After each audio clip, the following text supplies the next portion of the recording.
ఆదివాసీలు సాగు చేసుకుంటున్న భూములకు హక్కు పత్రాలు, కోయపోచగూడ ఆదివాసీలు సాగు చేసుకుంటున్న భూములకు హక్కు పత్రాలు, కోయపోచగూడ భూములకు హక్కు పత్రాలు, పోడు భూములకు బ్యాంకు రుణాలు, పోడు భూములకు బ్యాంకు రుణాలు, కోయపోచగూడెం ఆదివాసీల పైన పెట్టిన అక్రమ కేసులను, కోయపోచగూడెం ఆదివాసీల పైన పెట్టిన అక్రమ కేసులను దండపల్లి మండలము మాకులపేట గ్రామ పంచాయతీ పరిధిలోని కోయపోచగూడెం ఆదివాసీలు 2004 నుంచి పోడు భూములు సాగు చేసుకుంటున్నారు.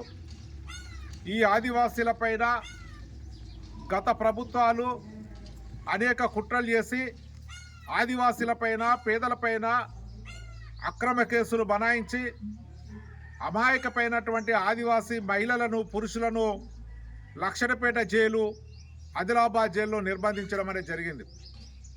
అయినా ఆదివాసీలు తమ జీవన సమస్యగా తమ బతుకు తెరువు సమస్యగా ఉన్నటువంటి భూమి కావాలని పోరాటం చేసి ఈరోజు భూములు సాగు చేసుకుంటున్నారు. గత బీఆర్ఎస్ ప్రభుత్వము వీళ్ళపైన అనేక అక్రమ కేసులు పెట్టింది, ఫారెస్ట్ వాళ్ళను ఉసిగొల్పింది, పోలీసులతో కేసులు పెట్టించింది. అయినా ఆదివాసీలు పోరాటం చేసి ఈరోజు భూములు సాధించుకున్నారు. ఈ రాజకీయ ప్రభుత్వము, ఈ బీఆర్ఎస్ ప్రభుత్వము దురల ప్రభుత్వము, ఇది భూస్వాముల ప్రభుత్వము. ఈ ప్రభుత్వం పోయి కాంగ్రెస్ ప్రభుత్వం అధికారంలోకి వస్తే ఈ ఆదివాసులు ఇట్లా కొట్లాడాల్సినటువంటి అవసరం లేదు, వీళ్ళందరికీ భూములు ఇస్తాము, వీళ్ళందరికీ హక్కుపత్రాలు ఇస్తాము, బ్యాంకు రుణాలు ఇస్తామని చెప్పి కాంగ్రెస్ పార్టీ చెప్పింది. చెప్పడమే కాదు, ఆ రోజు ఆదివాసులు పోరాటం చేస్తుంటే కాంగ్రెస్ నాయకత్వం ఈ పోరాటానికి మద్దతుగా ఉన్నారు, బేలు తీసుకురావడంలో సహకారం చేసిళ్ళు, ఈ ఆదివాసీలకు తినడానికి తిండి పెట్టిళ్ళు. అంటే అధికారంలో లేనప్పుడు ఇవన్నీ చేసిళ్ళు. మరి ఇప్పుడు అధికారంలో వచ్చిళ్ళు, అధికారంలోకి వచ్చి సంవత్సరం అయింది. మొన్న డిసెంబర్ రోజే సంవత్సరం సంబరాలు జరిగినాయి. ఒకవైపు తెలంగాణ రాష్ట్రం అంతా సంబరాలు చేసుకోమని చెప్పిండ్రు. తెలంగాణ రాష్ట్రంలో కాంగ్రెస్ ప్రభుత్వం వచ్చి సంవత్సరం అయింది.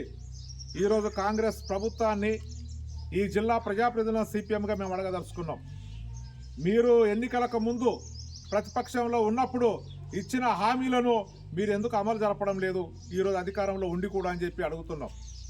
కోయపోచగూడెం వాళ్ళు ఏం పాపం చేసిందని చెప్పి మీరు సంవత్సరం అయినా అధికారంలో ఉండి కూడా వీళ్ళ సమస్యను పరిష్కరించడం లేదని చెప్పి ఈ సందర్భంగా అడుగుతున్నాం. తక్షణమే కోయపోచగూడెం ఆదివాసీలకు వాళ్ళ భూములకు హక్కుపత్రాలు ఇవ్వాలి, వాళ్ళ పైన పెట్టినటువంటి అక్రమ కేసులన్నీ ఎత్తేయాలి, ఆ భూములకు బ్యాంకు నుంచి రుణాలు ఇవ్వాలి, ఫారెస్ట్ శాఖ వేధింపులను అరికట్టాలని చెప్పి మేము డిమాండ్ చేస్తున్నాం. ఇప్పటికే ఆదివాసీలు అనేక మార్లు హైదరాబాదు ప్రజాభవన్కి వెళ్ళి పలుమార్లు ఫిర్యాదులు కూడా చేసేళ్ళు.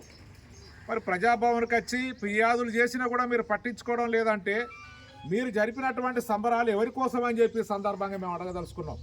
ఈ ఆదివాసీలకు భూములకు హక్కుపత్రం రాకుండా సంబరం చేసుకోమంటే ఏం ఉపయోగం అంటున్నాం. ఈ ఆదివాసీ మహిళలపైన పెట్టినటువంటి అక్రమ కేసులు ఎత్తేయకపోతే మీరు చేసిన సంబరాలు ఎవరి కోసం అని చెప్పి సందర్భంగా అడుగుతున్నాం. అందుకే తక్షణమే ఈ ప్రభుత్వం స్పందించి ఈ ఆదివాసులకు ఇచ్చినటువంటి అన్ని సమస్యలను పరిష్కరించే విధంగా చూడాలని వారిని కోరుతున్నాం. లేదంటే భవిష్యత్తులో పోరాటానికి సిపిఎం పార్టీ సిద్ధం అవుతుందని చెప్పి సందర్భంగా తెలియజేస్తున్నాం.